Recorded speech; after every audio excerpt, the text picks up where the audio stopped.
आसीची शरत ऋतु काशतंडी फूलर धवल चादर रे विमोडित होईची धरणी राणी निर्मल आकाश रे भसा बादलर छाया नाची नाची शरत ऋतुरे शारदीय संभार नहीं आसे पार्वणर पर्व माँ दशभुजा दुर्गा को आमंत्रण करिथाए एवं धरित्री मातार वक्ष को ढांकी देइथाए धवल चादर रे एई काशतंडी राणी काशतंडी फूल सबु शरत ऋतुर सुलुसुलिया संद्रणेश दोली खेली खेली माँ जगत जननी दुर्गा को स्वागत करिथाए।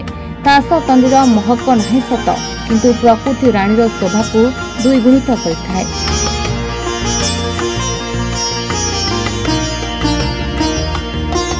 शिशिर बिंदुर स्वच्छता और सकाळर कईल खरार प्रथम किरण काशतंडी उपरे पड़िले सते जेपरि खिलिखिली होई हसुथाए प्रकृति रानी। काशतंडी फूल प्रकृतिर एक अनवद्य सृष्टि। शरत आसिले रास्ताकड़ नईपठा सबुठी देखिबाकू मिलिथाए काशतंडीर अपूर्व संभार। कुहाଯାଏ काशतंडी फूलर चामर स्पर्शरे धरावतरण करती माँ जगत जननी दशभुजा दुर्गा। पार्वणर आगमन रे सफेद चादर रे ढाकी होई धरणीर शोभामंडन करुथिबा काशतंडी को देखिले कवि गाल्पिक भावुकଙ୍କ मन उत्फुल्लित होई उठे। कवि लेखनीरू आपे आपे झरी पड़े कवितार निर्झरणी। कटक जिला महानदी चित्रतपड़ा एवं लुणा नदीर पठा एवं पार्श्ववर्ती स्थान रे दृश्यमान होइथाए काशतंडीर संभार। यह जेमिति ओडिया साहित्य एवं संस्कृति भागावेग सह जड़ित। रेखा पंचमीर काशतंडी फूलर बेणी घर कबाटरे बांधी पूजा करा जाए। मो वसंत घोष जने कवि एवं गाल्पिक। शरत ऋतु आसिले नई पठा काशतंडी फूलरे पूरी उठे। एणु यही विषय मो कविताटी कहबी। शरतर आकाश निर्मल निर्मल नईधारा ढल ढल पठा सबु पूरी अच्छी काशतंडी फूले माँ जे आसुचंती धरा को दोरिबाकू प्राणी दुख सकल। शरत ऋतु हेले समस्त मनरे मानव समाज रे एक नूतन कल्पना सृष्टि हुए।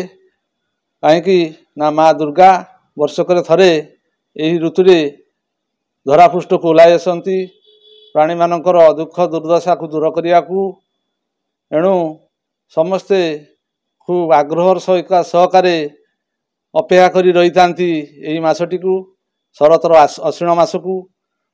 माँ दुर्गा कथित अच्छी पुराण रे माँ दुर्गा यही मासरे तांकर सपरिवार सहित आसंती धरा को एवं समस्त को दर्शन दे करुणा वर्षण कर जाती। मो ना युक्तर काशतंडी फूलटा रास्ता कर नदी पठा इत्यादि जगार फुटी थाए समय धरणीटा अति सुंदर दिशु थाए कि धरणी गोटे धला रंगर वस्त्रटा पिंधि आउ माँ को आगमन रे आश्विन मास शरत ऋतु एटा आसी थाए अति सुंदर लगे देखा। माँ पाखरे केवल यहाँ पूजा होता है आउ माँ पाखरे पूजा हेले अति सुंदर देखाई थाए माँ सहित। आउ काशतंडी फूलटा माँ मेलाणी समय सहित मौली पड़ी थाए। अति सुंदर लगे परिवेश माहौलटा बदली जाए खूब सुंदर लगे देखा रास्ता कड़ नदी पठा जो जगह खाली देखा होता है केवल गछ माने काशतंडी फूलटा फुटिले से रंग बिरंगर टिके सौंदर्य आसी थाए।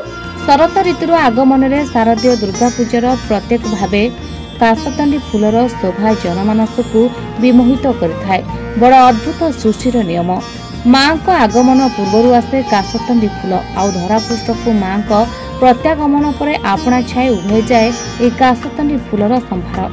काशतंडी फूल तो आश्विन मास शरत ऋतु आसता है देवी दुर्गा माँ आगमन से फुटी थाए।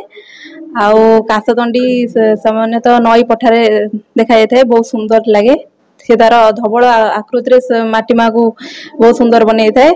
आउ काशतंडी जड़े गरीब घर झील थिला सी जड़े राज्यर राजकुमार को सी भल पाउले आ राजकुमार भी काशतंडी की बहुत भल पाउले। आउ काशतंडी को राजकुमार सब देखा करने नई पठा को जाती एक कथा तांकर जड़े राजा जड़े सहकर्मचारी देखला राजकुमार को राजा को खबर देथिले। आउ राजा ए सब जान सारा पर सेनापति को पठाई कि काशतंडी ठारू अलगा कर देथिले राजकुमार को किंतु राजकुमार कहते जे मु काशतंडी को ही बाहा हेबी मु काशतंडी को बहुत प्रेम କାଶତଣ୍ଡି को राजकुमार बहुत प्रेम करथिले आ ए सब जान सारा पर सेनापति जाकि राजा को खबर देथिले। राजा तांको सेनापति को आ तांकर किछि सैन्य सामंतर को पठाई कि काशतंडी ठारू राजकुमार को अलगा कर देथिले। तापरे राजकुमार कहले जे बापा मु केबे बाहा हेबी नाही, जदि मु बाहा हेबी काशतंडी को ही बाहा हेबी।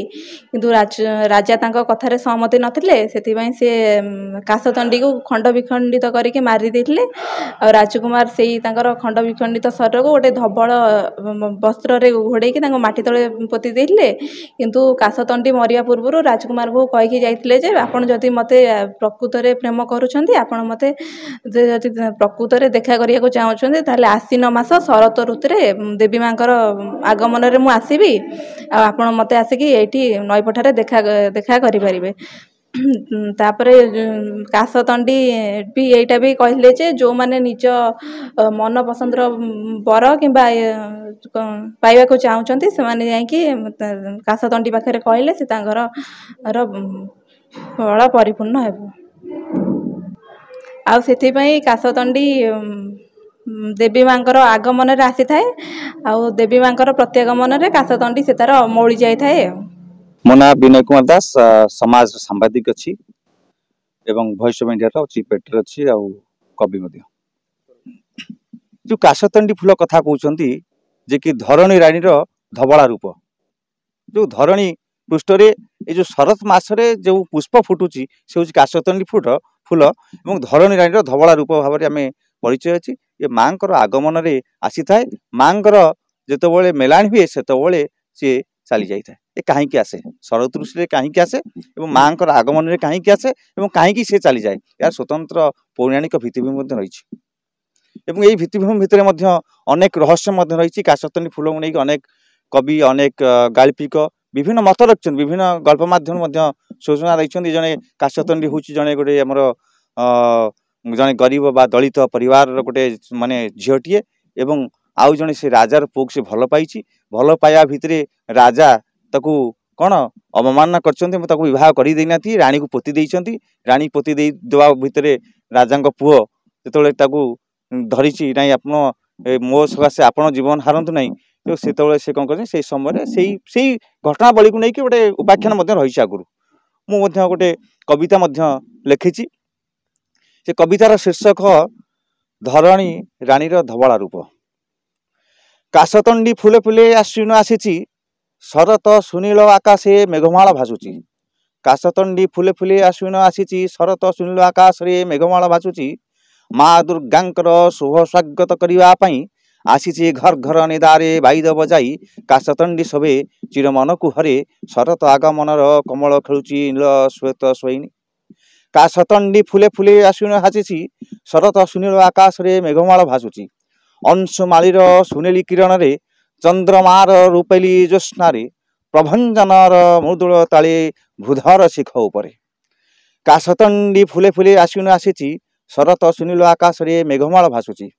शोभनीय दृश्य लागे झिलिमिली काशतंडी हसुची। शोभनीय दृश्य लागे झिलिमिली काशतंडी हसुची। शुभ्र ओढ़णी टाणी, शुभ्र ओढ़णी को टाणी, सबुज शाढ़ी पिंधि झलसुची धरणी राणी। माँ दुर्गांकर ए शुभ आगमन बेल प्रकृति साजिची चारु छबिलिका वर्णा काहाली रे। शरत राणी देवी भवानी को करिबा पई पूजा, लागी श्वेतकाश उड़ाई धवल ध्वजा। काशतंडी फुले फुले आश्विन आसीची, शरत सुनेली आकाश रे मेघमाला भासुची। जय जगन्नाथ, जय हिंद। आगकू आसुची पार्वणर पर्व, समस्ते सेथिपई प्रस्तुत हेउतिबा बेले प्रकृति राणी सेथुरु बाद पड़ता भी केमिति। सृष्टिर आरंभरू ए नियम को जेपरी अक्षर अक्षरे मानि आसीची पृथ्वी राणी एवं काशतंडी फूल, जहाँकि आज भी माँ को आगमन को चातक परि चाहि रहिछि आ धरा को विमोडित करिछि धवल चादर रे। निश्चिंत कोइलीरू camera person Sanjay Behera Joshan Singh reporters today.